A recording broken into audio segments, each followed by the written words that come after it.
السلام علیکم جی. ابھی اڈیالہ جیل میں القادر ٹرسٹ کیس کی سماعت ہے اور ہم اڈیالہ جیل جا رہے ہیں. آ کر میں آپ کو اپڈیٹ دوں گا خان صاحب نے کیا باتیں کی اور کیا پروسیڈنگ ہوئی. آج جو آخری گواہ ہیں ان کے اوپر نیب کی طرف سے جو آخری گواہ ہیں ان کے اوپر آج کراس ایگزامینیشن ہو رہا ہے. اس کے بعد ہمارے گواہ جو ہیں ان کی لسٹ دی جائے گی اور گواہی کروائی جائے گی. اس کے بعد فائنل آرگومنٹس. ایک گواہ نے بھی خان صاحب یا بی بی صاحبہ کے اوپر فائنینشیل بینیفٹ کا کوئی گواہی دیتے ہوئے بات نہیں کی.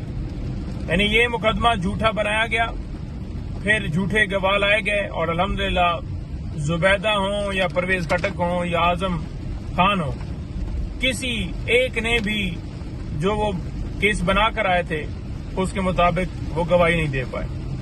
تو انشاءاللہ اللہ تعالیٰ کرم کرے گا. اس کے ساتھ ساتھ آج اسلام آباد ہائی کورٹ میں جو نیب کے نوٹسز جو پہلے بی بی صاحبہ کو خان صاحب کو بھجوائے گئے تھے ان نوٹسز کو چیلنج کیا گیا تھا. اس کی آج اسلام آباد ہائی کورٹ میں سماعت ہے. اور ساتھ ہی جو غیر قانونی گرفتاری خان صاحب کی اور بی بی صاحبہ کی ڈالی گئی تھی اس غیر قانونی گرفتاری کے خلاف بھی درخواستیں دی گئی تھی اسلام آباد ہائی کورٹ میں.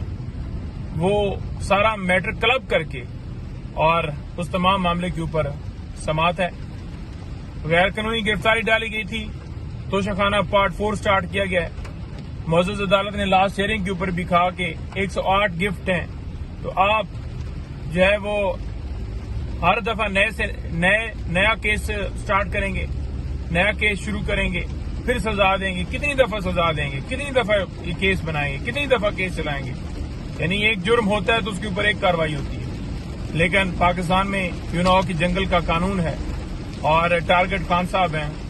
پھر جب وہ ٹارگٹ وہ ہیں تو ان کے ساتھ ان کی اہلیہ ہوں, پارٹی ہو, فیملی ممبران ہوں, جو بھی ہوں, تو ہر ایک کو ٹارگٹ کیا جاتا ہے.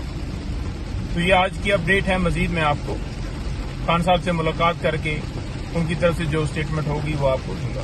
بہت شکریہ.